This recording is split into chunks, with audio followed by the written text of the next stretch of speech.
Welcome, everybody. Thank you for coming along to this second in our series of the Project Bonhoeffer seminars for this autumn. Most of all, welcome to both of our speakers today. So our first speaker is Matthew Kirkpatrick. Dr. Matthew Kirkpatrick is the Tutorial Fellow in Ethics and Doctrine at Wycliffe Hall in Oxford and tutor for graduates. Matt's most recent publication in a long line of work on Bonhoeffer is this book, Bonhoeffer for the Church, which is a pretty good book. I would recommend it. And I'm sure he'll be talking a bit about some of the themes in the talk today. And it's wonderful to have you with us, Matt. I'm going to introduce you, Keith, as well now, so that we know who you are when we get to the respondent. So the Reverend Dr. Keith Clements is a Bonhoeffer scholar and has been a main interlocutor in Bonhoeffer scholarship for a while and is very influential, particularly looking at Bonhoeffer's ecumenical work, and is also a Baptist minister. Thank you very much for being with us, Keith, this afternoon, and we look forward to your contribution after Matt's paper. I'm going to stop talking now and just hand over straight to Matt, and we look forward to hearing your paper. Thank you, Matt. No, thank you. Thank you so much for inviting me. It's always a wonderful opportunity to be able to speak about Bonhoeffer. So thank you very much for the invitation. And also really grateful for Keith to be a respondent. Keith and I worked on a book a long time ago called Engaging Bonhoeffer, looking at the way in which Bonhoeffer has been used by a number of different characters. And in this paper, Sanctorum Communio is going to play quite a strong role. That was originally translated in English by Ronald Gregor Smith, and Keith wrote a chapter for this book precisely on Gregor Smith and his use of Bonhoeffer. So very much look forward to your comments, Keith, a little bit later on. Ellie, thanks so much for the plug of the book, and also that you liked it.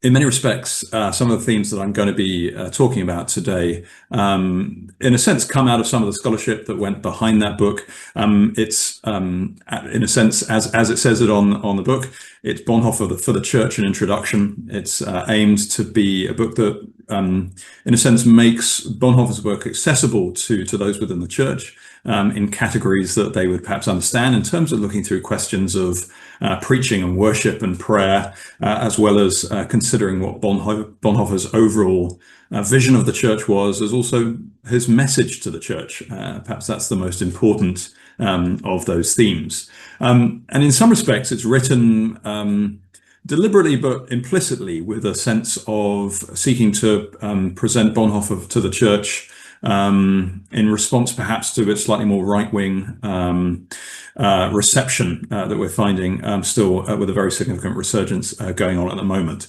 And so in some respects, when we're thinking about these questions of freedom, when we're thinking about the rise of political movements, especially those that seem antithetical to democracy, even if they claim to be in promotion of it, that book is in some respects seeking to engage with those ideas.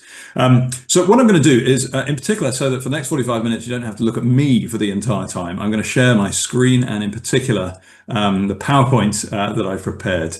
In some respects, this is designed in particular just to also give you things to look at, to give you some of the key quotes that I'm going to be mentioning, but also to give you a little bit of a sense of where we're going with this talk in and of itself. So I hope that's helpful. But as you can see, the title of the talk is Bonhoeffer on Freedom from, for, and with the Other. So in his recent treatise on freedom, Timothy Snyder reflects that despite freedom being one of the most used concepts in recent politics, he fears that few know what it actually means, and if pushed, most articulate a form of negative freedom, where the focus remains on the removal of obstacles that may stand in the way of our autonomous actions. That is a freedom from. And here you can see a bit of a definition of it. As he notes, negative freedom is our common sense.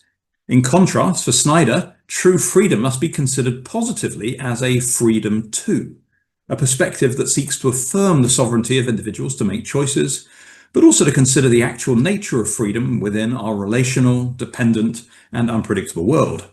This is an active freedom towards something rather than as a simple absence.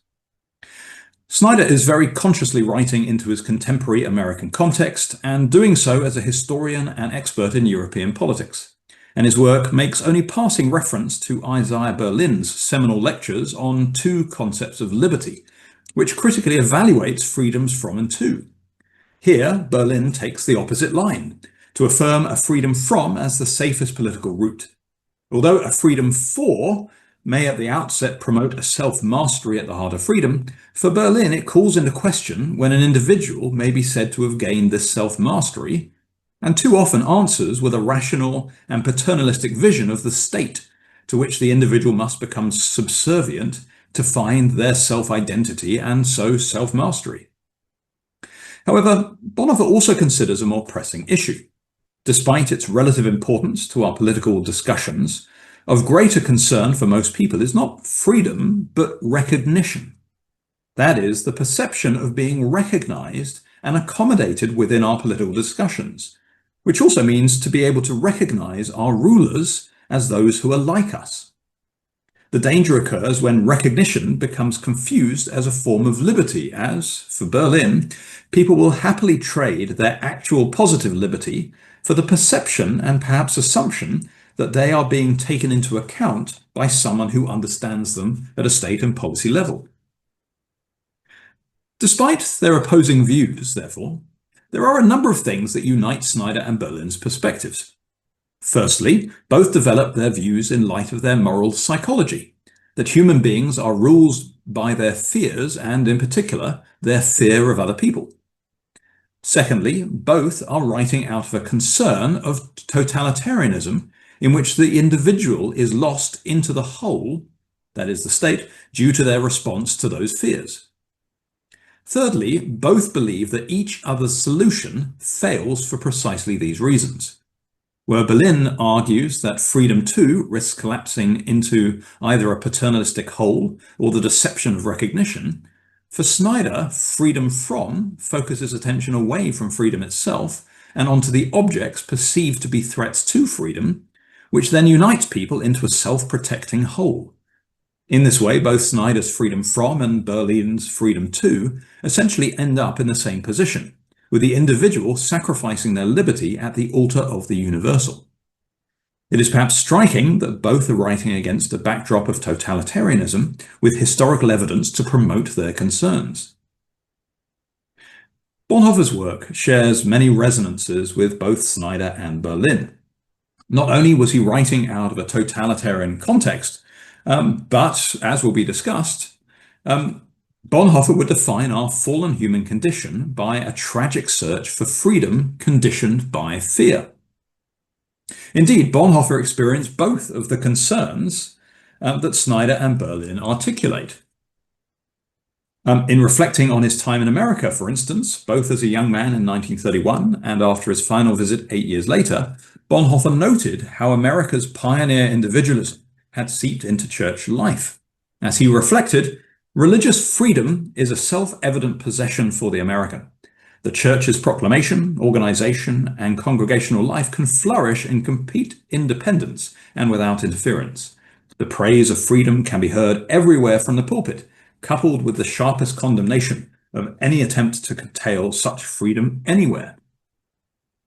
However, for Bonhoeffer, such a freedom from is not only rooted in a defensiveness, but remains the gift of the world to the church, rather than a freedom received through the exercise of its vocation, that is, the proclamation of the gospel. However, when Bonhoeffer turned to his own people, and especially to the youth, he witnessed a destructive embodiment of a freedom for. Disenfranchised from the past that had rendered all value systems seemingly empty, the German youth had placed their hope in the concept of the Führer, a person who would guide the individual, embody his values, and become for him the leader of his own hitherto undiscovered better self. Such a leader would free the individual by forging their path for them, but only through the payment of their absolute devotion and sacrifice. Bonhoeffer's writing on freedom therefore developed with an awareness of the dangers of a freedom from and a freedom to. Despite the possible necessity of such terms within political discourse, Bonhoeffer presents us with an alternative vision of authentic freedom, grounded within a robust and theologically orientated moral psychology. In contrast to a freedom from or a freedom to, authentic freedom can only be understood as a freedom for the other. The aim of this paper, therefore, is to explore the way in which Bonhoeffer's distinctive perspective can help us consider the issue of freedom within a theological and political framework that reframes the response freedom may make to totalitarianism or to other sources of threat to democracy, not just in terms of offering a freedom that escapes its clutches, but one that can directly respond to it and the fears embedded within it. In doing so, it will also argue that Bonhoeffer's understanding of freedom for can only be properly understood when considered as a form of freedom with the other that develops out of his earliest work, Sanctorum Communio, and its articulation of a theology of struggle. Now, as Rowan Williams observes, there are few themes that preoccupied Bonhoeffer's work as much as freedom, and indeed for Keith Clements, few titles that seem as appropriate as Bonhoeffer the Liberator. And yet, as is largely acknowledged in the secondary literature, Bonhoeffer's thoughts on freedom remain unsystematic and incomplete across his work. However, an important early articulation occurs in his commentary on Genesis 1-3, Creation and Fall, where Bonhoeffer defines the image of God according to freedom.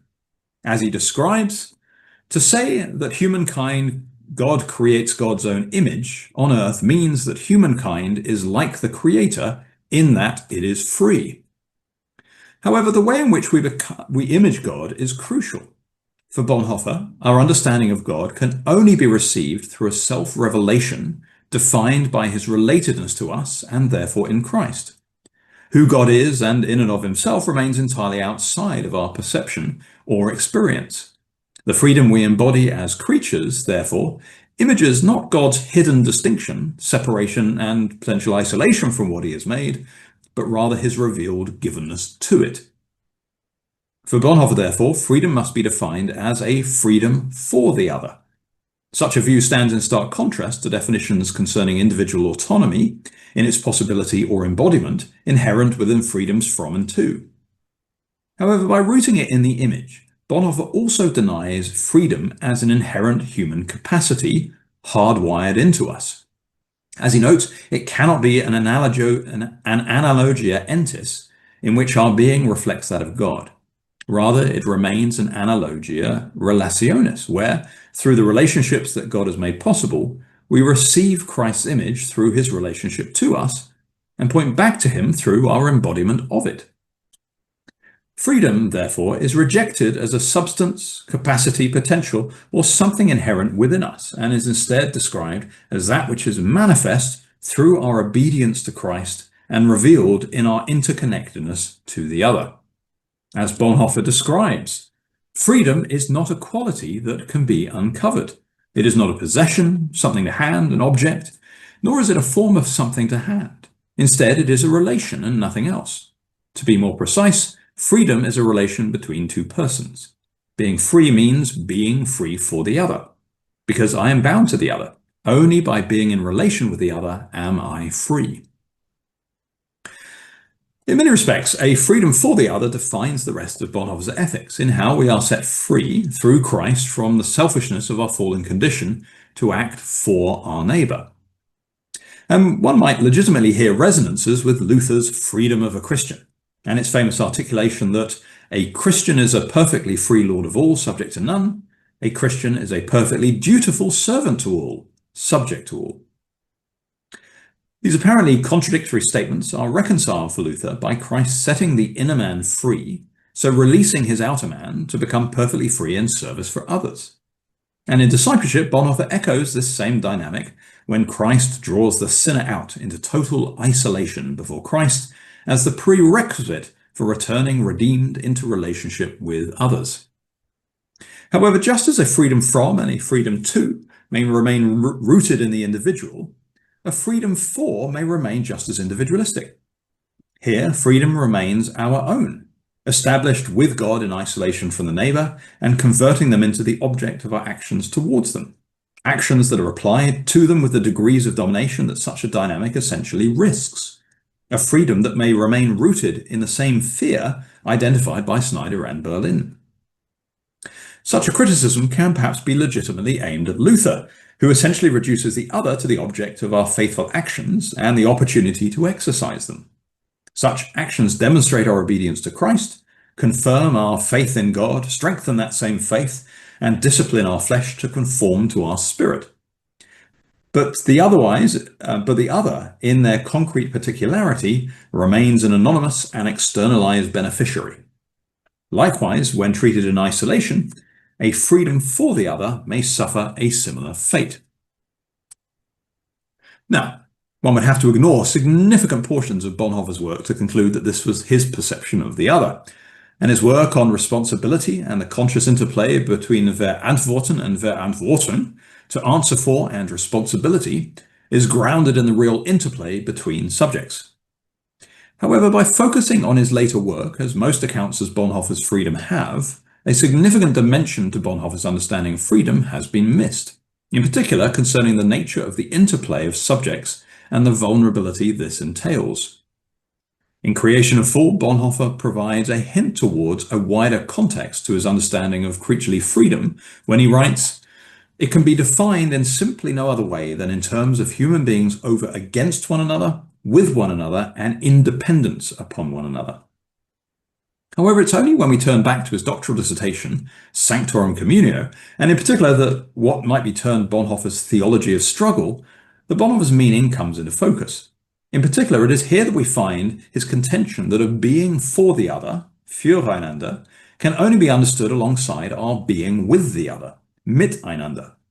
Our forness can only be understood as a withness. It is therefore to an understanding of what our withness entails that this paper now turns. In his doctoral dissertation, Sanctorum Communio, Bonhoeffer sets himself the task of understanding the relationship between the individual and the community. By analyzing this question through a variety of different lenses, Bonhoeffer argues that both the individual and community substantiate and sustain one another. While a full treatment of his work is far beyond what is possible here, Bonhoeffer begins his analysis by arguing that individual self-consciousness only truly develops when it encounters another consciousness that expresses itself through its will. By encountering an other, the individual will recognizes the simple fact of its existence over and against the will of the other. However, when it engages the unique identity of the other will, the unique features of its own will likewise come to light through difference, resistance, and struggle with it. As Bonhoeffer continues, will comes into being where there is resistance. However, resistance, in the fullest sense of the word, can only be that of another person or another spirit's will. Will itself experiences resistance only in the will of a person who wills something different. Only in strife with other wills, in subjecting these to one's own will or being subjective, is strength and richness of will developed. Such a metaphysical description can also be seen through an ethical lens. Where an I is confronted by the will of a you, this will presents itself as a barrier to the claim of the will of the I, and in its own claim on the I demands a response. But in responding to the distinctive claim of the you, the I's own will is developed and reveals itself through the choices and actions that it then makes. It's only in becoming responsible for the other person, of entering into concrete decision because of the otherness of the you, that the I-ness of the individual truly comes into existence. As such, the individual is, quote, recreated again and again in the perpetual flux of life, when they enter into passionate ethical struggle, when confronted by the overwhelming claim of the other. So in summarizing his position, therefore, Bonhoeffer states, genuine life arises only in the conflict of wills. Strength unfolds only in strife. Struggle for Bonhoeffer is therefore not a result of the fall, but an essential element in creation by which we come to each other and to ourselves, and this for the sake of God and his purpose in the world. Now, the above description may and perhaps should strike a chord of concern. Not only is Bonhoeffer writing in a context of Mein Kampf and the theological justification of political strength and oppression, but his thought plays into the intersubjective dynamics developed by the likes of Rousseau, Fichte, Kant, and especially Hegel. In the Phenomenology of Spirit, for instance, Hegel famously discusses humankind's primal state as a struggle for recognition that conditions an inevitable master-slave dialectic. Here, the development and confirmation of self-consciousness is established by entering into a life and death struggle with another consciousness, conquering them and enforcing one's own identity and values upon them. It's only therefore with the establishment of the rational political state as the arbiter of values that each individual may find a mutual foundation for shared recognition. As noted at the start, it was this struggle for recognition that underpins Berlin's fundamental concerns about a freedom too that inevitably leads into the loss of the individual to the whole. Indeed, Berlin counts Hegel as one of his, quote, enemies of human liberty, whose account of freedom is rooted in assimilation. Now, Bonhoeffer's position shares a number of dynamics with Hegel. And yet, in contrast to Hegel's vision of domination, Bonhoeffer's finds its fulfillment in a reciprocal harmony, rooted in the continual struggle of each person as each helps define and develop the other through their difference and otherness. In this struggle, each individual wills the will of the other, as it is through the struggle that they are both established. As Bonhoeffer describes, one person must in some way intend the will of the other, and be intended and willed by the other. So instead of a struggle against another person that remains at the heart of Hegel's position, this is a struggle with and for the other, a struggle that in and through its conflict seeks to will, preserve, and sustain the unity of the other, and through this dynamic is reciprocally willed, preserved, and sustained. In this struggle, unity is established through their mutual preservation as separate persons.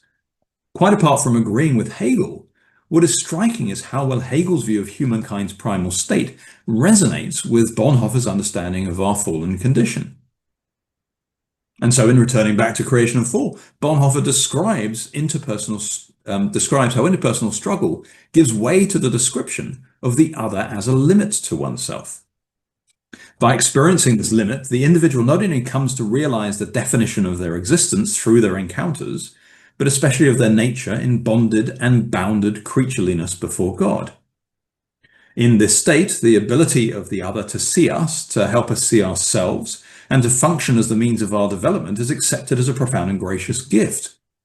However, through the fall, humankind is set free from its origin in God, and so enters a state of existential, phenomenological, epistemological, and spiritual free fall in what he describes as a falling world.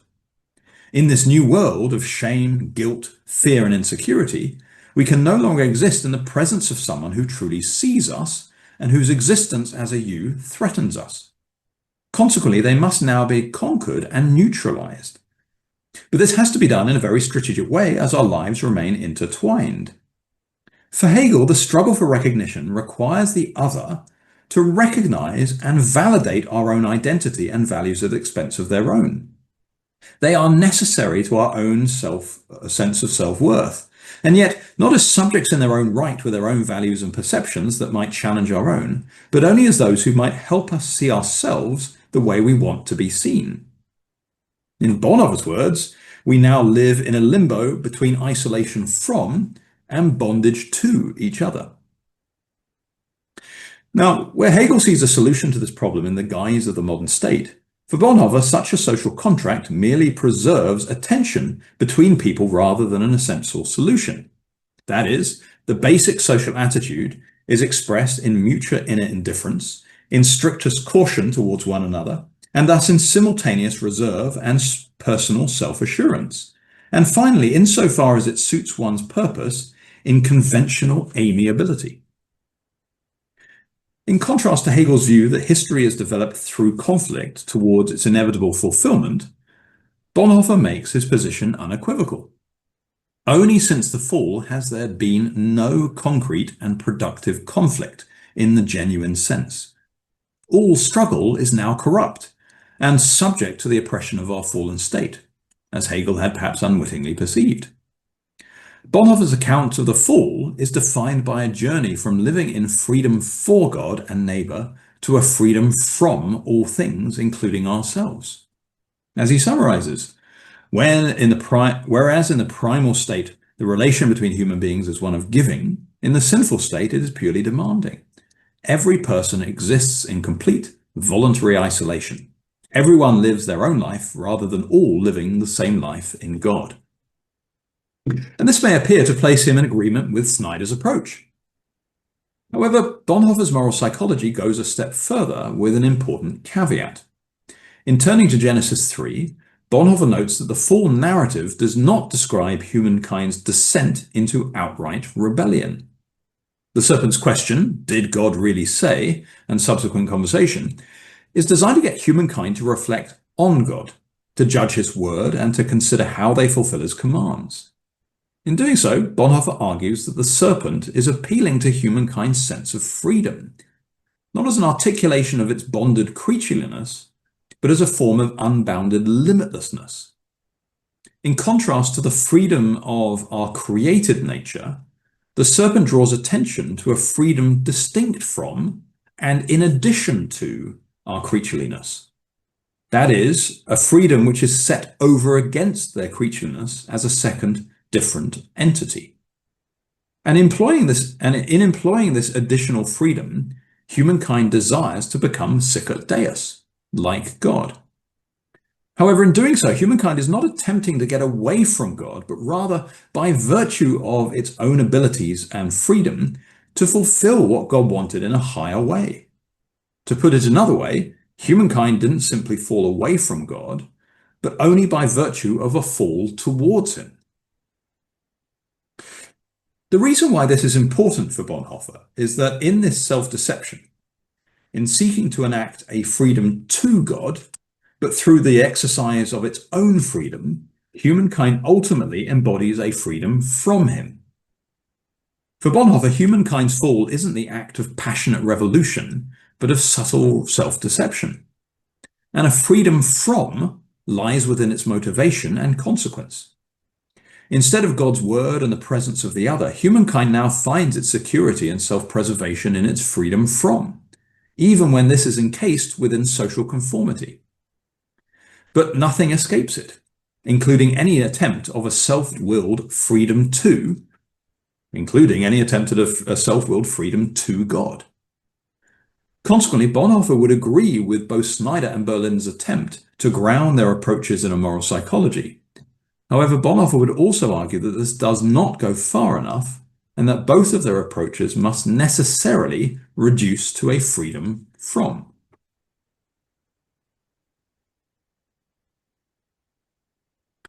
For Bonhoeffer, the American preacher and the German youth are united by their fears. Whether led into isolation or the crowd, the shame and insecurity of our fallen state will always lead us into separation from God, others, creation, and ultimately ourself. And so also a freedom from. Any form of struggle must now conform to Hegel's struggle against the other, even if the modern state is gratefully accepted in allowing a respite from the exertion of this endeavor. And in wielding the sword of justice, Bonhoeffer might agree with Hegel that it is only a form of statecraft that can hold individuals in tension. In which case, questions of freedom to and freedom from and what the state might best aim at retain their legitimacy. However, for Bonhoeffer, there is a fundamental difference between a creaturely freedom established through authentic struggle and an additional freedom that freedoms to and from represent. But if authentic struggle is no longer possible and all freedoms now resolve into an inauthentic freedom from, where does this leave us? A critique of individualism that isolates people from a fully embodied reality remains one of the major critiques throughout Bonhoeffer's work. But so too does an overly spiritual theory of redemption that fails to address this problem. For Bonhoeffer, Christ didn't come to redeem souls, but the full complexity of our created relational existence. This is certainly achieved for Bonhoeffer by Christ drawing each individual out into isolation before God to set us free from the fear, shame, and insecurity that defines our fallen relationships. In this way, when we encounter other people, we only now do so through Christ and his mediation. And such an approach is able to address the problems at the heart of our relationships and the spiritual and earthly isolation embodied in our freedom from others. However, taken on its own, such an approach may simply lead us to an abstract freedom for the other that treats the neighbor as the external object on which our actions are one-directionally applied, as described earlier. If we stop here, these relationships are no longer essential to the individual's development beyond the exercise of our faith and obedience, a la Luther. The other's identity as you remains unrestored, and the generative power of struggle remains lost to a position against the other. Consequently, Bonhoeffer makes a further crucial move. If we can only receive the other through Christ, we can only receive Christ through the other. Drawing on his Augustinian roots, Bonhoeffer contends that in order to redeem human existence, God chooses to reveal himself only through other human beings.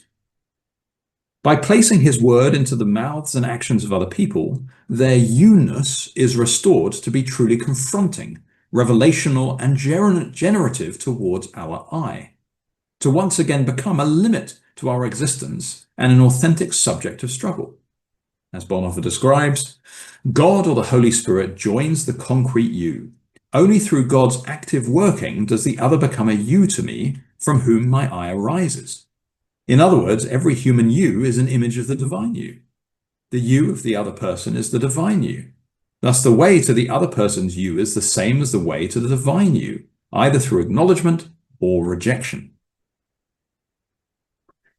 In our encounter with the human and divine you together, we are confronted not just by a will that is different to us, challenges us, and seeks to change us, but one that reveals God's word and God's love, and so draws us closer to God and deeper into ourselves. If we recall the encounter of the wills discussed earlier, in contrast to a claim that demands the other submits to the acceptance of my own projected identity, the claim of my will is now encountered by one who perceives it more intimately than I do myself, and likewise answers with a depth grounded in God's word far beyond my own projecting. In this way, the encounter of demand is not defined by the submission of the other, but by my vulnerable acceptance of a love that truly sees me. Such a relationship certainly remains struggle as we wrestle through the vestiges of our fallenness that fears and rejects this challenge, that is, a struggle against the other. But as redeemed, it embodies an authentic struggle with and for the other, as the will of the divine you never arrives in some easily accessible or communicable universal form.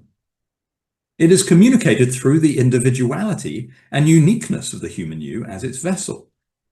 In creation of fall, the ability of the you to be a limit to the I is based precisely on their being different from each other. And in Sanctorum Communio, Bonhoeffer confirms the will of every individual strives to attain the single goal of serving the divine will, that is, serving the community in its own way. To hear and receive from the human you is never a one-sided reception, but one that draws us into deeper relationship with them as our wills wrestle together in their foreignness, as the I seeks to understand and embody God's will imparted through the you. And so in this way, human relationships are redeemed in their essential and generative nature. Despite these dynamics, the idea of one person imparting God's will to another may retain echoes of the individualized and dominant application of our forness that this paper has critiqued. However, Bonhoeffer's view holds a further relational dynamic. By encountering others through Christ, we recognize our common standing before God as those who are all weak, needy, and sinful. Practically speaking, this has two crucial effects. First, any dynamic of superiority is fundamentally overcome as each person, regardless of their state and claim, simply reminds us of our own state before Christ. Secondly, by being drawn back to see others and to understand our own state better, our action towards the claim of the other is not just one of solidarity, but also of truly experiencing and so sharing in their needs, weaknesses, and the sins of the other. In this way, our position of encountering the other is one in which I encounter myself, and any ethical response is a way in which I carry their weakness, needs, and sins for them as them. Anything I might do, pray, or forgive for them, I also perceive as needed for myself. By tracing the outline of Bonhoeffer's theology of struggle and the nature of its redemption in Christ, we've arrived at Bonhoeffer's understanding of being with the other, that underpins a being for the other. Here, our forness is transformed by our withness, as we recognize that even when we are for the other, we remain in a disposition of receiving from them. Even when I am the one being revelatory to them, my experience is still of them being revelatory to me, showing me more of myself and drawing me closer to God. There is a sense that no matter how focused I am on the other and how active I am towards them, they remain the actors who draw me back to myself. For Bonhoeffer, therefore, freedom isn't simply being for the other abstractly defined, but freedom happens to me through the other. Authentic relationships aren't achieved once they have become free, but are the means by which we become free. Christ-like freedom, therefore, is something we discover in and through relationship, and so something that happens to me through the other. By understanding freedom for through the lens of freedom with, Bonhoeffer describes the profound interconnectedness of our redeemed human relationships. Quite apart from overcoming the complexities of life, Bonhoeffer's vision, grounded in difference, struggle, vulnerability, and vicarious reciprocity, demonstrates not only the richness of God's relational creation, but also the generative vitality that this brings. Redemption doesn't overcome difficulty, but redeems our orientation towards it. In Sanctum Communio and throughout his work, Bonhoeffer aims to help Christians and the church community in particular to recognize its unique relational nature. And the dynamics described exist for those primarily within a conscious relationship of mutuality, where struggle can be authentically exercised and freedom for embodied, where each individual can freely intend the will of the other, and so likewise develop the freedom of the other. Its applicability to situations of oppression, or which lack a form of mutuality, therefore lie outside of Bonhoeffer's discussion, at least at this stage in his writing. And the same must also be said for this paper. However, within the church community, such mutuality does therefore require a certain confessional unity to ground the telos of the relationship. But in a time of growing church division, we're perhaps left with the question of how much belief needs to be shared, and so who might be judged to be a legitimate and worthy you. To this question, a further dynamic is important to highlight. By uniting the divine to the human, Bonhoeffer describes the relationship of the I to the you as one of faith. As he states, the way to another person's you is the same as the way to the divine you. But faith has a distinctive quality for Bonhoeffer. Faith in God is not faith in what he says, that is, faith in truth statements, as it were, but rather faith in himself, in his identity and authority. We don't have faith in God because we judge what he says to be true, but because of who we recognize him to be. Faith is therefore a form of listening. Consequently, the I's encounter with the human you is likewise conditioned by a commitment to a faith-born and hopeful listening, rather than our judgment of what the other person may say. Although a truth claim must therefore provide the rationale for our meeting, the foundation of the church community is not defined by us believing the same thing, but based on our commitment to struggle with one another towards it. And it's precisely the strength of this passionate commitment to struggle through difference that leads to a greater unity than that for those who simply recognize the sameness of their belief. As Bonhoeffer describes, in the community, all are led to carry their individual viewpoints to the limit, to be really serious about it in keeping with the basic sociological laws of social vitality. But to put it paradoxically, the more powerfully the dissimilarity manifests itself in the struggle, the stronger the objective unity. The decisive passages in the New Testament do not say one theology and one right, one opinion on all matters public and private, and one kind of conduct. Instead, they say one body and one spirit, one Lord, one faith, one baptism, one God and Father of us all. Various gifts, one spirit, various offices, one Lord, various powers, one God. The point is not unanimity in spirit, but the unity of the spirit. In many respects, for Bonhoeffer, there's no material difference between ethics and belief. It's not as if knowing who God is easy, but figuring out what he wants us to do is hard. The ability to know God is likewise a profound burden undertaken by those in mutual need, weakness, and sin. Reflecting the vicarious dynamics this paper has discussed, in encountering any perceived weakness in another's theology, I'm not drawn to a place of judgment, but am drawn back to the weakness of my own. Our responsibility for others, like the ethical, is therefore not to stand in external and separating judgment on their beliefs, but in acknowledgement of their uniqueness, to bear the burden of their belief with them and to vulnerably struggle with them towards it. Despite the many potential enemies Bonhoeffer encountered, it was those who refused to struggle with them that consistently receive his greatest critique. As he reflected back on his experience of the church in America, for instance, its praise and embodiment of earthly freedom morphed into an absolute tolerance that rendered all confessional struggle unchristian. But the situation was echoed in the wider ecumenical church and the harmless, cordial councils that Bonhoeffer had to endure. And yet it was at just such a meeting that Bonhoeffer's one of his clearest descriptions of our struggling for the other.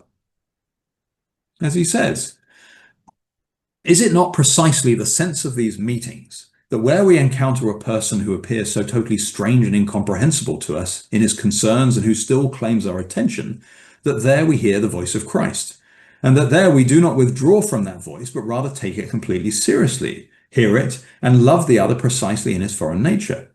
This is how Christ encounters us at such conferences, in that brethren encounter one another in all openness and truthfulness and need and ask to be heard by the others, not as the community of those who know, but rather as the community of those who are looking for the words of their Lord and look everywhere to see whether they might hear it, not as the knowledgeable, but as those who are seeking. We are here as the starving ones, the waiting ones, as the needy, hopeful, and so we are bound together. For Bonhoeffer, therefore, the realization of freedom, even within a community of belief, remains a messy commitment to struggle together. But it is precisely only through this mess that true freedom is established. Now, whether considered in the light of Umberto Eco's Ur-fascism, or even Snyder's own work on tyranny, the question of freedom lies at the heart of any response to threats of democracy. And yet, as Snyder and Berlin perhaps highlight, how that freedom is manifest is fraught with danger when such a response is one of fear, a fear that inevitably seeks solace from the other. Bonhoeffer's understanding of freedom for, when understood in the light of a freedom with, not only offers an alternative path in the debates concerning freedoms from and to that resists a fearful reduction, but also a freedom that actively combats totalitarianism, not just by making room for the other or celebrating them in their difference, but by requiring their presence within a dynamic of generative struggle. Not a struggle that separates, undermines, or annihilates human relationships, but which animates, develops, and unites people in an ever greater depth to each other, ourselves, and ultimately to God. Quite apart from a personal achievement, fulfillment, or right, this is a freedom that in truth happens to me through the other. Thank you very much. Thank you so much, Matt. There was so many really helpful ideas in that, and it was a really rich paper. There's already a question in the chat, which we'll come to in the Q&A, but please, if you have a burning question, feel free to type it in the chat and we'll come to it. But now we turn to Keith for your response. Am I audible? Yes, very much so. Okay, thank you. Well, thank you very much again, as Matt has said, to Project Bonhoeffer for organising this seminar. It's wonderful how it is seeking to relate Bonhoeffer to the contemporary issues with which we are all wrestling, and particularly this issue of freedom. It is a very difficult area to grapple with because it is so central to Bonhoeffer that it relates to almost everything else he said. It's like hunting in a wardrobe for a particular tie or belt, and when you try to pull it out, having found it, you find lots of other things tied up come out with it as well, whether you want them or not. It has to do with our relationship to the other. It has to do with what we understand being a person is, who God is, who Christ is, and our search for community as well. Even when our relationship to others is not so comfortable, or precisely when it's not so easy, freedom is with, for, and to others, from, for, and with, or for others. Now, Matthew's paper makes references to some of Bonhoeffer's encounters with America and American Christianity. So I'm just going to permit myself one or two observations on my own and reflect on one or two experiences I've had there. It was an occasion for him when he went in 1931 and 1939 of encountering what he said Protestantism without Reformation, where the gospel was almost equated with individual freedom and the freedom or separation of the church from the state. I've been recollecting on my own first visit to the States in the 1980s, the America of Ronald Reagan, as well as the same time as the Britain of Margaret Thatcher. I spent some time in Philadelphia, the citadel or historically of American freedom. And I visited two churches there, both Baptist churches. On one Sunday, it was the 4th of July, Independence Day, and the flags were flying high. I was taken to a big, prosperous-looking Baptist church, where the preacher, appropriate enough for Independence Day, based his sermon on the story in the Acts of the Apostles of St. Paul and Silas, his companion, at Philippi, where they were imprisoned. A dramatic story, as I'm sure you all know, of them being put in the stocks at midnight, and despite the imprisonment and the darkness of the night, they were singing psalms to God. And then they were released. The preacher focused his attention on their release. The fact that we Americans have been delivered. We are free people. What is the question? The question is, what do we do with that freedom? The previous Sunday, I'd been taken to a largely black Baptist church in Philadelphia, where the preacher was a young professor of homiletics in a college, in a black college, and he remarkably took exactly the same text as the white preacher had done. But it was a rather different interpretation or emphasis. Whereas the preacher of the white church had focused on the experience of being set free from prison next morning, this preacher focused on their still being imprisoned, still in the stocks at night. He was reflecting on the fact that even though it was quite a prosperous area of Philadelphia, many black people still felt and were imprisoned. The process of emancipation, of deliverance from slavery, search for equality was not yet finished.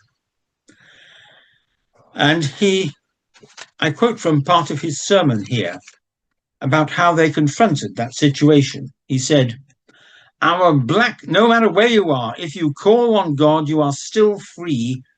Our black slave foreparents knew that in the midst of the incarceration of slavery, they refused to let anyone call them slaves.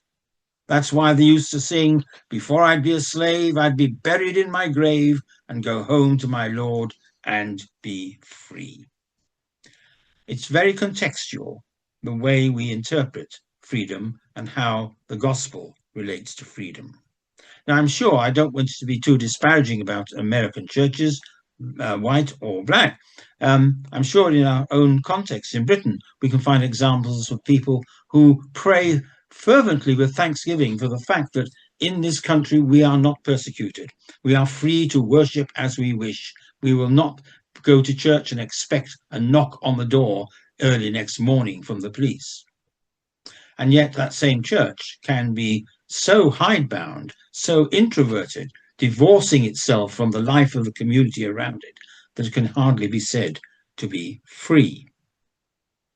Freedom and independence are not quite the same thing.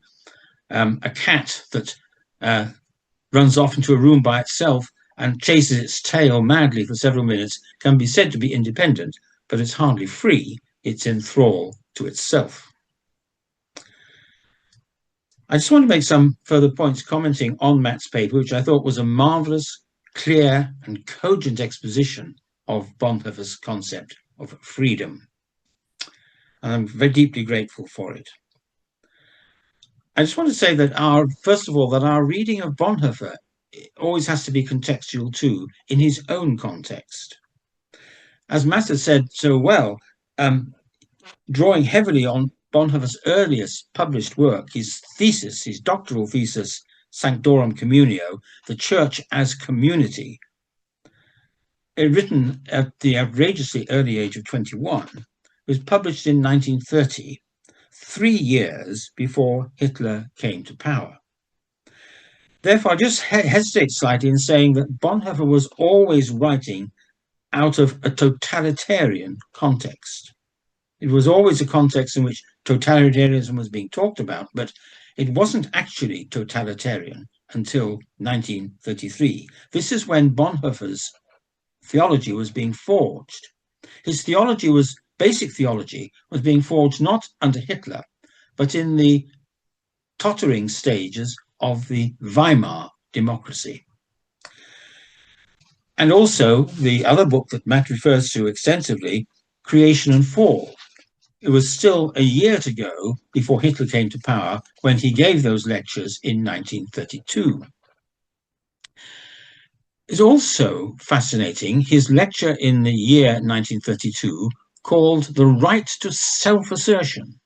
It was given to students at the Berlin Technical High School, not theological students, therefore, but students who were nevertheless concerned about the dangers of their society. And it's there Bonhoeffer is seeing the major threat as being the conditions of industrialized society as such, where people are quite disposable. No one is indispensable.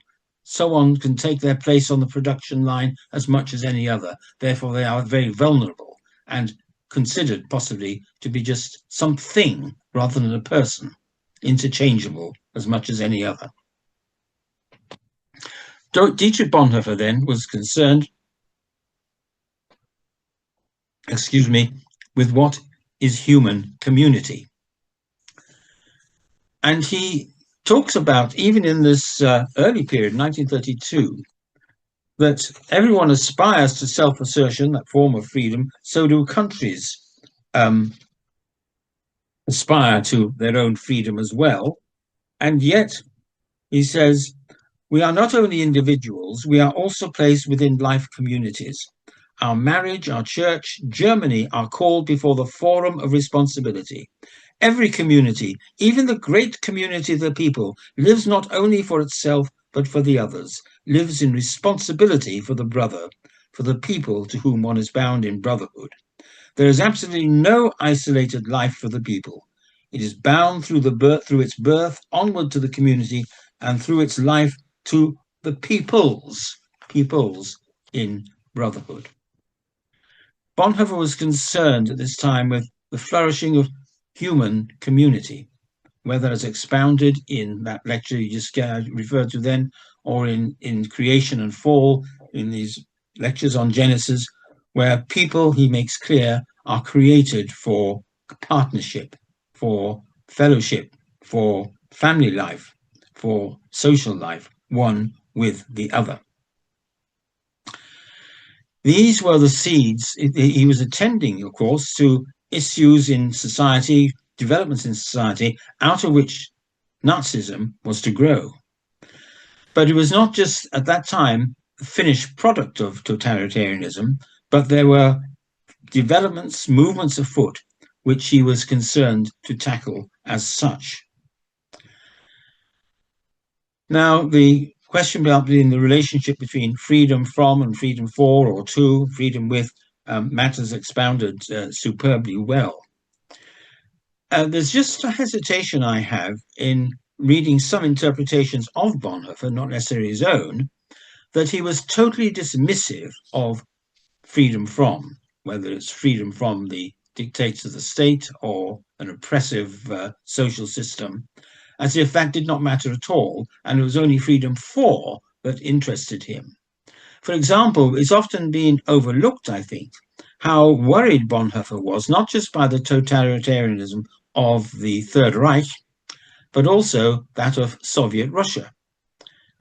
Several times during the 1930s and during the Second World War, in talking with his ecumenical colleagues like Bishop George Bell of Chichester and with ecumenical staff in Geneva, he says that we should not, even then, in that time, neglect or ignore the plight of people suffering religious oppression or atheist oppression in Russia.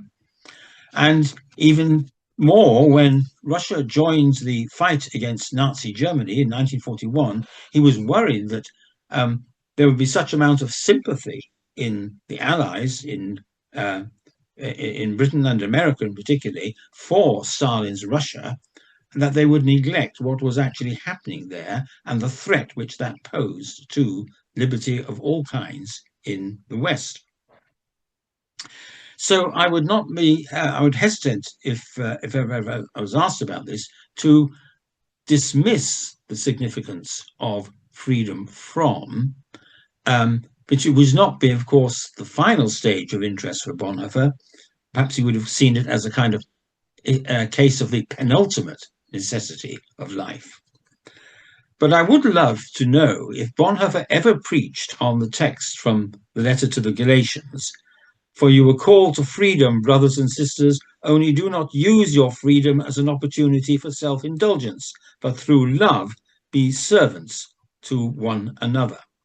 Because there it seems St. Paul is saying you do have a certain freedom, not a completely different sort of freedom. You do have a freedom. The question is, do not use it selfishly, in other words, in a fleshly way, but for one another. I'd like to know exactly how Bonhoeffer would have interpreted that. Now, in towards the end of the paper, Matt, you bring out this vital question of the difference within the ecumenical community, the Christian congregation, or whatever we like to call it, where there is difference from one another. And the fact that he regarded this as precisely the point where we encounter Christ most truly. In fact, you mentioned, I think, forgive me if I get it wrong, but you say that in the last couple of pages or so of your paper, that Bonhoeffer was not really concerned here with the confessional or doctrinal unity of the church. That came later, perhaps, in the situation of the church struggle and the theology of the confessing church. But it's not totally absent there either, I think. He has a great concern, of course, for the integrity of the ecumenical fellowship. As you say, he found a lot of ecumenical meetings, international ones in Geneva or in France or wherever, totally boring, superficial, and so on. But he did have this vital concern that the ecumenical community had itself to be a confessing community. He took a very rigorous line against the so-called German Christian movement. He was deeply concerned that the ecumenical movement should recognize that the struggle in Germany for the confession and the struggle of the confessing church was a struggle on behalf of all Christians. And he was not happy with the easygoing tolerance and amiability of a lot of ecumenical life and work at the time, at the cost of maintaining the truth of what it was that really united Christians in the person of Christ. And that brought him into great controversy, a lot within and outside the ecumenical movement and in Germany itself. And I think that is a concern I have had for a number of years now, in the last couple of years or so, particularly in relation to the World Council of Churches and its response to the Russian invasion of Ukraine. I know this is a difficult area, but the leadership of the Russian Orthodox Church has maintained quite rigorously all the way through that this war on Ukraine is a holy war, and moreover that anyone who opposes this war in Russia or in Ukraine is a traitor to Russia. And I think that sets again a real question to the ecumenical movement. Can you go, what are the limits to your agreement? What are the limits to the conditions of fellowship with one another? I'm afraid I have to confess some disappointment with the World Council of Churches, about whom I have highest regard and have worked with them for many on many issues and over a good number of years, that there seems to be an avoidance of this question. Bonhoeffer was prepared to say, we must be prepared even to put the unity of the ecumenical fellowship at risk, and risk some real debates and conflicts over what is acceptable or not acceptable. Just as in the 1930s, he was concerned that any toleration of the so-called German Christian movement within the church was unacceptable, and they had no place at the ecumenical table. That is an ongoing question. I've written about it at some points, and if we're still permitted to do some plugs for our own books, my own copy of my own book, my own most recent book on Bonhoeffer, called Appointments with Bonhoeffer, Personal Faith and Public Responsibility in a Fragmenting World. But now I realize time is almost going, but I just want to conclude with this question of where we began, really, back in 1932, that extraordinary year just before the coming of the Nazi regime into power. Bonhoeffer, towards the end of his life, when he was in prison, in Tegel prison in Berlin, as well as writing a number of many theological letters and papers, he wrote poetry as well. And in one of them, he articulates what he feels that guilty and anxious German people might and should be confessing before God. It was called Night Voices in Tegel. And it is a confession, really, as a German, about how Germany had failed to respond to evil from not just when Hitler came to power, but from before that time, I think. He said, "We saw the lie raise its head and failed to pay homage to truth. We saw others in direst need, and our own death was all we feared." It's a confession, he writes, as to how community, true sociality, whether in church or in society, had broken down. We saw others in direst need, and our own death was all we feared. And I'm intrigued by what was the lie that raised its head, and we did not honor the truth. It's an intriguing phrase because it seems to be way back in time, before Hitler came to power, during that murky Weimar period, when he said the lies or lie raised their heads. What was the lie that raised its head? Perhaps nothing really dramatic in terms of persecution of the Jews then, but talk about the individual, the nation, the overlooking of others, things that may not have seemed very wrong at the time, but quite benign and unacceptable, but were to prove poisonous. G.K. Chesterton's lines come to mind as we prayed for deliverance from all that terror teaches, from lies of tongue and pen, for all the easy speeches that comfort cruel men. That is what Bonhoeffer lamented, the easy passage of such lies at that time in society and in the church, which were to have such drastic consequences later. And for that, there was only one remedy he saw, was that the restoration of true freedom as being the freedom of love. Again, I keep going back to that year 1932, the sermon he preached in the summer of that last year pre-Hitler. He preached on the great text of human freedom and faith, the text from John's Gospel where Jesus says, the truth will make you free. And Bonhoeffer says this in his sermon: the human being who loves because he has been made free by God's truth is the most revolutionary human being on earth. He is the overturning of all values. He is the explosive material in human society. He is the most dangerous human being. The path that God's truth took in the world leads to the cross.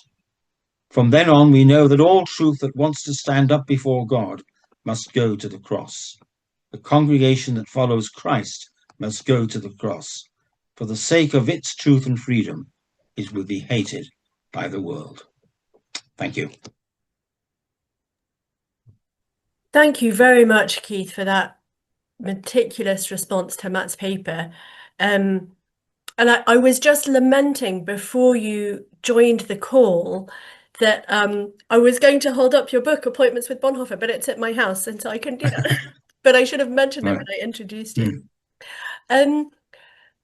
Matt, you have the opportunity to respond to some of Keith's comments first, if you'd like, before we go to the questions. Would you like to? Yeah, thank you. That'd be great, Keith. Thank you so much for that really rich and helpful response, and especially to come from someone who knows so much about the background behind Bonhoeffer's work and so forth. And yeah, particularly in terms of sort of drawing attention to the context of the early 1930s was incredibly helpful. So thank you for that. I'm just going to pick up on a couple of points before, so make sure we've got lots of time for the questions. Yeah, absolutely, totally agree with the importance of a freedom from.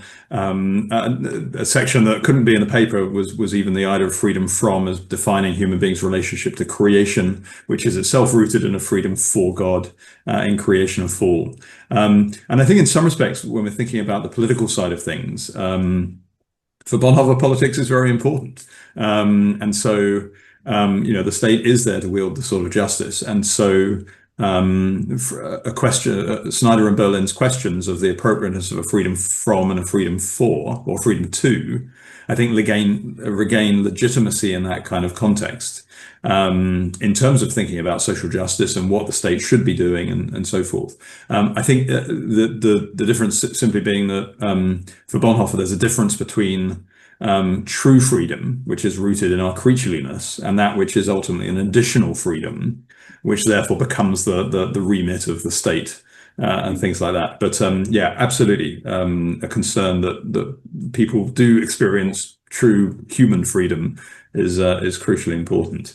And yeah, in terms of the limits of fellowship, yes, this idea of struggling with one another is absolutely no desire for that to come across as this rather idealistic, unnuanced sort of way of doing things. And in some respects, I'm reminded of a paper that Bonhoeffer delivered to a range of different people on the power of the keys. And therefore the importance of actually naming heresy and ultimately putting a line in the sand even in terms of salvation. He was very, if I recall, he was slightly bemused when people got very upset with him talking about this. But I think even for him, there's a sense in which actually throwing someone out of the church is itself a form of struggle with them. The remain struggle, because there's a sense in which by being out of the church, it's a kind of relationship. So it's not in a sense, you're dead to us. It's a way of almost creating a struggling presence if other methods are not being helpfully employed in a certain way. So yes, and thank you for that sermon. I love it. Who is the most dangerous human being on the planet? Such a wonderful point. Yeah, thank you. So yeah, Ellie, over to questions. Great. Well, thank you both. We have two questions to start off. I think the first one I'll put to you first, Matt, because it was sent in as you were talking, and then Yep. Keith, if you'd like to Yeah, respond. so I saw something come up, so I wonder Yes. what it was I had said. So Simon asks, how would you see Bonhoeffer's concept of authentic struggle relating to his theology of the cross as the deepest place of struggle with sin and death?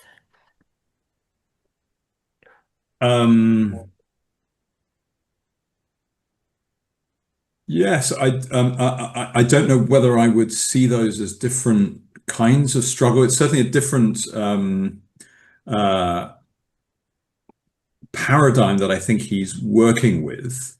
Although there's a sense in which there is a struggle with Christ, with the nature of sin itself, but in a sense that's almost a struggle of Christ with human beings. And so it's intriguing as to in what way Christ struggles. If he is the fullness of humankind, and Bonhoeffer is saying that there's a sense in which human beings come into their fullness through their relationships with others. We could perhaps rely on inter-Trinitarian relationships, but it also seems that in actual fact, Christ entered into the fullness of his humanity through his relationships with other people and the struggle with them. And so in some respects, I'd probably want to see the question of this theology of struggle being explored in that kind of dimension. Even in terms of Christ in the Garden of Gethsemane and his relationship with his disciples generally being probably joyous and profoundly frustrating in equal measure. And yet in his letters and papers, he seems to reflect that actually it was through those relationships that he experienced something of what it means to be human. Yeah, thank you. Simon, I saw that you'd unmuted. Would you like to add anything to your question? Well, no, not really. I was just going to add that my second contribution was more a comment than a question, because I'm sure there are others who will have questions. But the reason I put it there was just simply because I think there are legitimate critiques of freedom from and freedom to, but there are also possibly some positive constructions of them that fit with what we've been talking about, Bonhoeffer's concept as well. So I just popped that question there, but that's enough from me. Other people. Well, thanks, Simon. Keith, would you like to respond to this question of struggle in relation to the cross? Yeah, I can hear me, can you? Yes. It's a very difficult one. I think Bonhoeffer went into some very dark places towards the end of his life when he entered into the conspiracy against Hitler, which was the most overt form of struggle and the questionable form of struggle for many Christians, because it appeared to overturn his previously pacifist or pacifistic views. Eberhard Bethge, remember once talking about how when he and Hans von Dohnanyi, Bonhoeffer's brother-in-law, were sitting by a fire one night talking about their role in the conspiracy. And Dohnanyi asked Bonhoeffer, he says, Dietrich, what about this saying in the Gospels, they who take the sword will perish by the sword? How do we interpret that? Does that mean us? Because we are effectively taking up the sword. How do we get out of that one? And Dietrich apparently was silent for a minute, and then he says, yes, it does mean us. The times are so awful, so evil, that it requires us to do the unmentionable non-Christian thing for the sake of justice. And all we can do is cast ourselves on the mercy of God. I think that was the point of, perhaps his most deepest point of his own internal struggle, to do that before God. And it's always before God, of course. All he talked about, whenever he talked about freedom and responsibility, it was ultimately before God. That I can only say is that Bonhoeffer went down as far as he could into that struggle to maintain the balance between doing what was just and doing what was beyond his capability, perhaps of fully understanding at that particular time. Yeah. Thank you. Now, we can come to Simon's second point if no one else is rushing. to ask a question, but let me check if anyone has their hand up or if anyone wants to type anything into their chat. Okay, I think, Simon, the floor is yours if you'd like to follow up with your point about Bonhoeffer's understanding of freedom for with the other and David Bentley Hart. Do you want to? Well, yeah, okay. It's very difficult to follow on from what Keith has just said. Thank you for that, Keith. That's very deep indeed. And indeed, thank you for both of those papers. Yeah, I mean, all I was really doing in making that comment was saying that I think the way Bentley Hart's got some interesting things to say about freedom and the reality and the illusion of freedom. But one of them is that the freedom too is really about discovering through action and engagement what it means to be in the image of God. That's what true freedom is. And you know, the other side of that is that we find expressions of freedom as an assertion of our own will are often moving in the opposite direction of that. But I think that's so reflected in both the contributions that we've heard. I don't really want to say much more about that.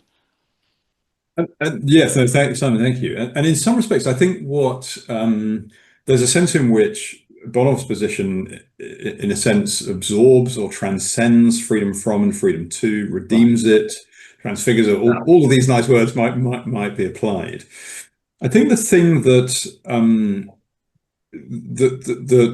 why I want to pay particular attention to a freedom for, but only through the lens of a freedom with, is that I think that this is for Bonhoeffer, we can fall into this trap of seeing ourselves from an individualized perspective in terms of how we go out from ourselves as co-creators, as enacting for other people, and so forth, which itself, I think, can fall into the trap of also actually being rooted in freedom from people, in the sense that it creates a barrier, a division in terms of, even if we're thinking about Bonhoeffer's critique of Christian charity, as where the strong bequeath their riches to the weak, and so forth.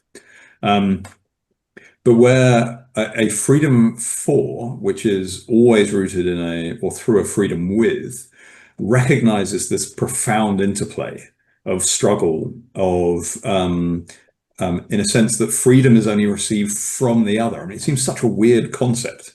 You receive freedom from the other person, but it in a sense, it's not that the other person is actively giving it to you, but the sense that it's through that struggle that we discover our freedom. And in some respects, I think one of the reasons why, so a lot of people sort of wonder, as Keith was mentioning, freedom runs throughout his work. It plays a role in every single area of his writing, but he never really sort of sets up this nice systematic whole. And most people therefore jump to the later works, especially his Ethics, where we see freedom in relationship to the responsibility that becomes the really interesting part for many people. Some scholars have suggested that, you know, he didn't unify it because that would damage it in some respects. But there's kind of a sense that if freedom is that which we receive from another person, it means that it can only be discovered. And so in which case it can't really be pinned down even in advance. You've just got to get into that relationship and only from that discover kind of what's going on. And I think even there, Bonhoeffer would probably want to go so far as to say that, I mean, we could then say, okay, but you've got to have the freedom to enter into the relationship, in which case freedoms from and to come into play. But I think for him, because it's a disposition, rather than some kind of external act, I think you'd say everybody is in some way, and especially in light of the Spirit, able to have this disposition towards others in order somehow to discover what that freedom might be. So I think that's perhaps with David Bentley Hart and other articulations of a more spiritually minded freedom too. I think I just want to see the messiness of it sort of come into play that I think struggle brings us a little bit to.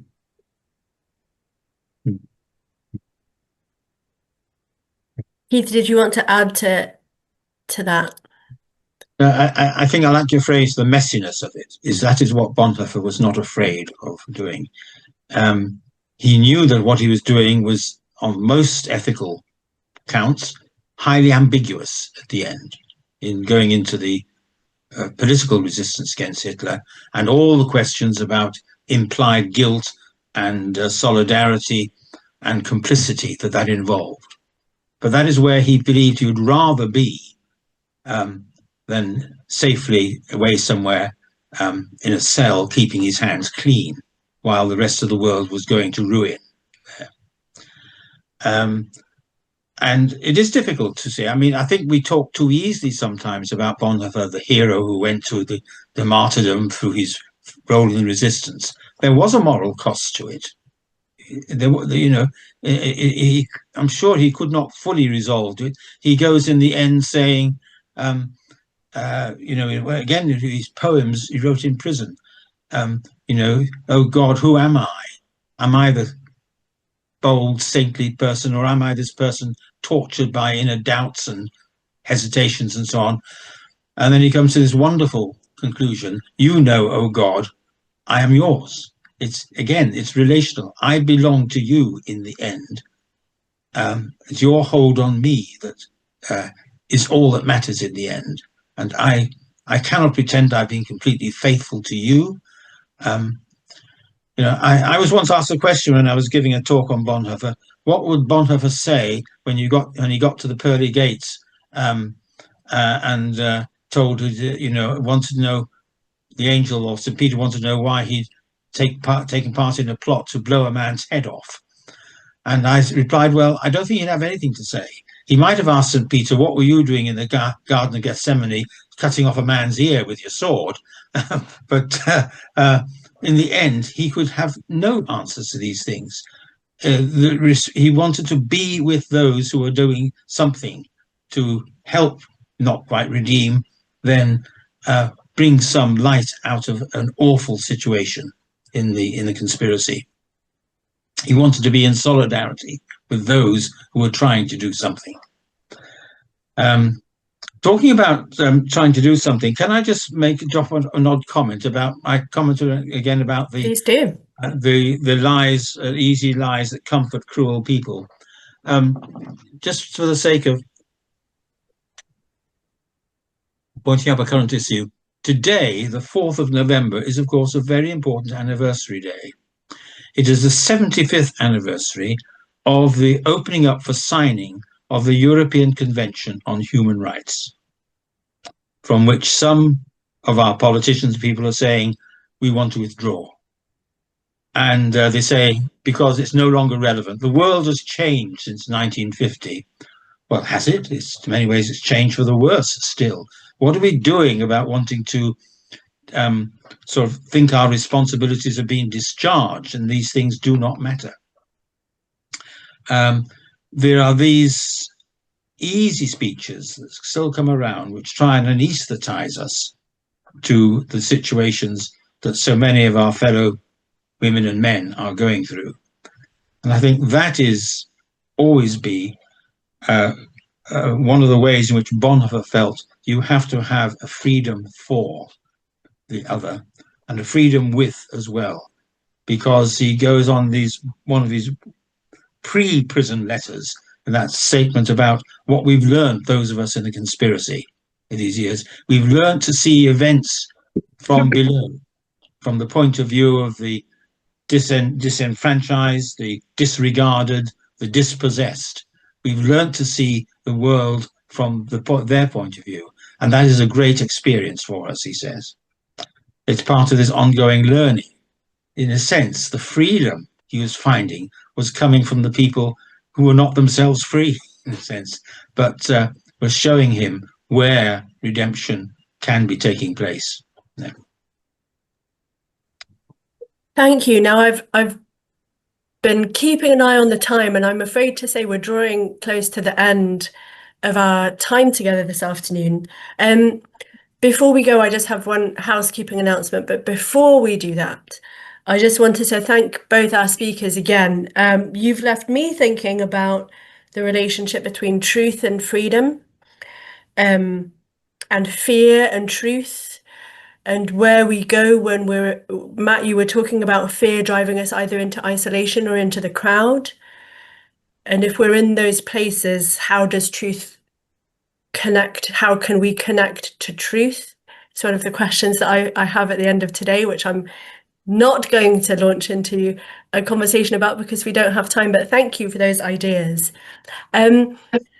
Before we go, I'd like to just draw everyone's attention to our next seminar, the date for which is the 27th of November. It's a Thursday this time, and we're starting a little bit earlier, 2 o'clock instead of 2:30.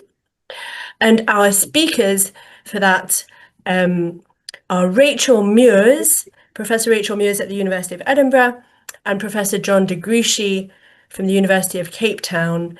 This promises to be another wonderful session, so please do join us if you're able on Thursday, the 27th of November. Thank you so much, Matt and Keith. Wonderful to be with you guys. Thank you so much. Thank you. Have a good rest of your afternoon, everybody. Thank you for joining us.